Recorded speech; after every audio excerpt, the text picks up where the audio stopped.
Hey guys और most welcome on Unacademy platform. My name is लामिया Naseem. Aspirant web series देखी क्या? अगर नहीं देखी है तो भाई जाके जरूर देखो। One of the best web series है। पांचों के पांचों एपिसोड ट्रेंडिंग पर गए और जाना भी चाहिए, क्योंकि जैसे ही आप ये वेब सीरीज देखना स्टार्ट करोगे आपको लगेगा कि आपकी लाइफ की पूरी जर्नी दिखाई जा रही है और आप डायरेक्टली जाके कनेक्ट हो जाते हो। बट ऐसी वेब सीरीज सिर्फ और सिर्फ एंटरटेनमेंट के लिए नहीं आती है। इस तरह की वेब सीरीज आपको बहुत सारे लाइफ चेंजिंग लेसन देके जाती है। तो आज के इस वीडियो में मैं ऐसे 5 लाइफ चेंजिंग लेसन के ऊपर बात करूंगी जो आप एस्पिरेंट वेब सीरीज से सीख सकते हो, जिसमें से सबसे पहला लेसन है learn from the mistake and rectify it. जब आप ये वेब सीरीज देखना स्टार्ट करते हो तो उसमें एक कैरेक्टर दिखाया जाता है अनुराधा मैम का, जो कि एक आईएएस ऑफिसर दिखाई गई है। इनको जरा सुनिएगा, इनको सुनोगे तब आपको ये लाइन समझ आएगी कि इसको कैसे आपको सीखना है। आप अपनी गलतियों से डरिए मत, भागिए मत, अपनी गलतियों से सीखिए, अपने फेलियर से सीखिए और आगे बढ़ते जाइए।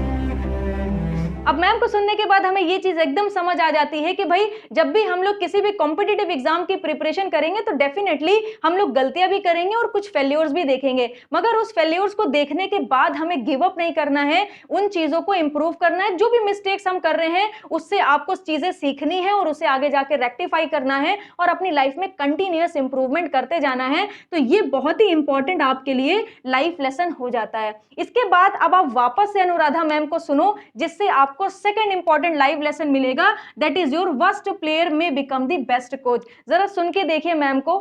जो फेल होता है ना, वही बता सकता है कि कहां गलतियां न करें। कभी कभी आपका सबसे खराब खिलाड़ी देश का सबसे अच्छा कोच बन जाता है। क्यों?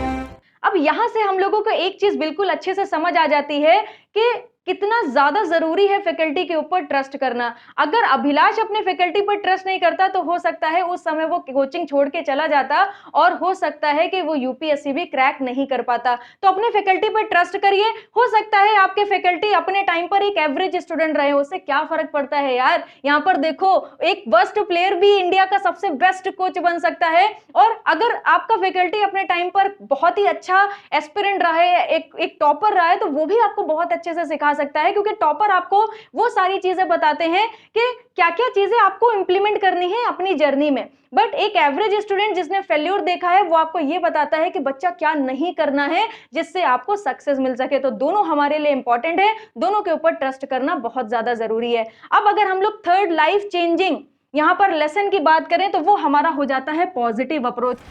फिर अंकल को कंप्लेन की तो उन्होंने डांट के कहा रूम छोड़ दो। मुझे फील हुआ कि तुम्हारी लाइफ में अप्रोच थोड़ी नेगेटिव है। क्रिप करते रहते हो, पेपर पूरा नहीं हुआ, नए फ्रेम्स नहीं ट्राई करने, नालायक हूँ तो नो दोस्त एंड आई थिंक ये अप्रोच कहीं ना कहीं तुम्हारे आंसर्स में भी। इस वेब सीरीज को जब आप स्टार्टिंग में देखना स्टार्ट करोगे तो जो अभिलाष है उसकी अप्रोच बहुत निगेटिव दिखाई गई है। वो हर चीज में कमियां निकालता है। कमियां निकालना कोई भी बुरी बात नहीं है, सभी निकालते हैं, निकालना चाहिए। अगर आपको कोई चीज लग रही है कि ये गलत है, ये ऐसी नहीं होनी चाहिए, आप उसे बोल सकते हो, मगर बोल के चले जाना इट्स वेरी बैड थिंग। उससे आपकी एक नेगेटिविटी झलकती है और आप एक नेगेटिव पर्सनालिटी के बंदे बन जाते हो। तो आपको करना क्या है, आपको किसी भी चीज में कमी लग रही है, सबसे पहले आप बताओ भी कि भाई ये कमियां हैं। अब इस कमियों को दूर कैसे करना है उसका सॉल्यूशन भी आपको खोजना है। तो अभिलाष ने क्या करा, उसकी जो नेगेटिव अप्रोच थी उसको बताया किसने? धैर्य ने बताया। और धैर्य ने उसको ये भी सारी चीजें बताई कि किस तरीके से इस नेगेटिव अप्रोच को आप पॉजिटिव अप्रोच में चेंज कर सकते हो। तो आप लाइफ में कोई भी काम कर रहे हो और अगर वो सही नहीं हो रहा है तो वो काम मत चेंज करो, सिर्फ अपनी अप्रोच चेंज करो। जैसे ही आप अप्रोच चेंज कर दोगे आपके काम अच्छे होने लगेंगे। सो बी पॉजिटिव। पॉजिटिव होना बहुत जरूरी है। जैसे कि कोविड के टाइम पर अगर आप देखोगे तो बहुत सारे बच्चे बस कंप्लेन करते रहते हैं, पीएसयूज प्राइवेटाइज हो रही हैं, मैम वैकेंसीज नहीं आ रही हैं, मैम ये सरकार कुछ नहीं कर रही है, मैम यहाँ पर पेपर अच्छे नहीं हो रहे हैं, मैम गेट में तो अब बच्चे इतने ज्यादा हैं, कंपटीशन इतना ज्यादा है। ये सारी की सारी चीजें कंप्लेन एक नेगेटिव माइंड को झलकाती हैं और आपके सबकॉन्शियस माइंड में जो होगा वही आपके टिप पर होगा, वही आपके बिहेवियर में होगा। So always be positive, positive रहिए और चीजों को पॉजिटिव मैनर में ही सॉल्व करने की कोशिश करिए। डेफिनेटली चीजें होंगी और होती हैं यार, आप करके देखो, आपको फर्क दिखेगा। तो थर्ड जो इंपॉर्टेंट लाइफ लेसन है that is your positive approach. अब last not last, second last हम लोग यहाँ पर अप्रोच की बात करते हैं, ये है हमारा प्लान बी इज इंपॉर्टेंट। तो यहाँ पर बात हुई है कि क्या प्लान बी होना चाहिए, तो इसके ऊपर मैं आपसे बात करूंगी। सबसे पहले आप सुनो, किसको? आपको सुनना पड़ेगा संदीप भैया को। तो संदीप भैया को जरा आप पहले सुन के देखिए। संदीप भैया, आपका कोई प्लान भी है क्या? Plan B for losers. अब यहाँ पर संदीप भैया आपसे क्या कहते हैं कि plan B is for the losers, losers के लिए प्लान बी होता है। ये सीन उस समय का है जिस समय वो प्रिपरेशन कर रहे होते हैं। अब आपको वापस से संदीप भैया को सुनना चाहिए। भी इससे कर रहे थे तो बहुत कंफ्यूज थे हम कि प्लान बी होना चाहिए या नहीं होना चाहिए। पर प्लान बी का असली मकसद तो बैलेंस बढ़ाना है ना, राइट?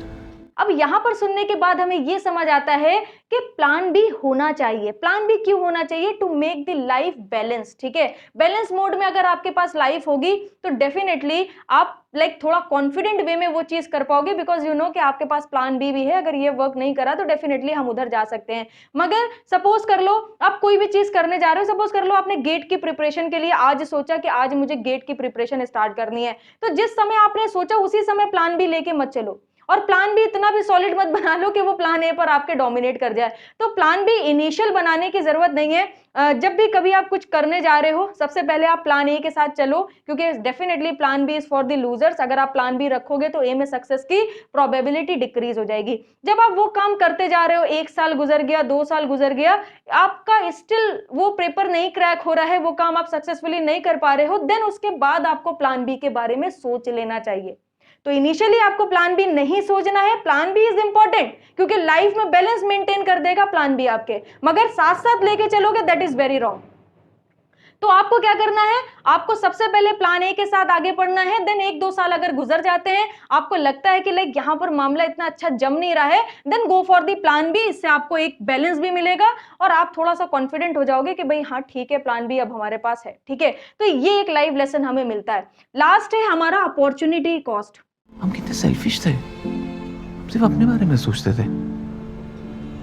दूसरों के फियर्स, दूसरों की अनसर्टेनिटीज, दूसरों की ईगोस हमने कभी मायने ही नहीं रखे, बस एक दिशा में चलते चले गए।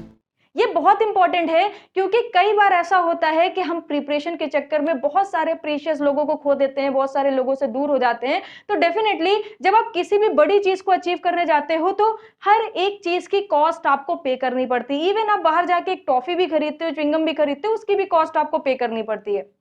तो जब भी कभी आप किसी भी कॉम्पिटिटिव एग्जाम की प्रिपरेशन करोगे तो डेफिनेटली हर चीज की एक अपॉर्चुनिटी कॉस्ट है, तो वो आपको पे करनी पड़ेगी। अब वो डिपेंड करता है पर्सन टू पर्सन कि किसके लिए कितनी बड़ी होने वाली है ये कॉस्ट। अगर आपकी कॉस्ट इतनी ज्यादा बड़ी है कि आपको अपने मोस्ट प्रीशियस लोगों को खोना पड़ रहा है, आपको पेरेंट्स को खोना पड़ रहा है, आपको ब्रदर सिस्टर को खोना पड़ रहा है, आपको अपने लव्ड वन को खोना पड़ रहा है, तो ऐसी अपॉर्चुनिटी कॉस्ट आप मत पे करो, क्योंकि बाद में जाके आप सक्सेस तो पालोगे मगर एकदम अकेले होगे। इस वेब सीरीज में ये भी एक चीज आपको देखने को मिलेगी।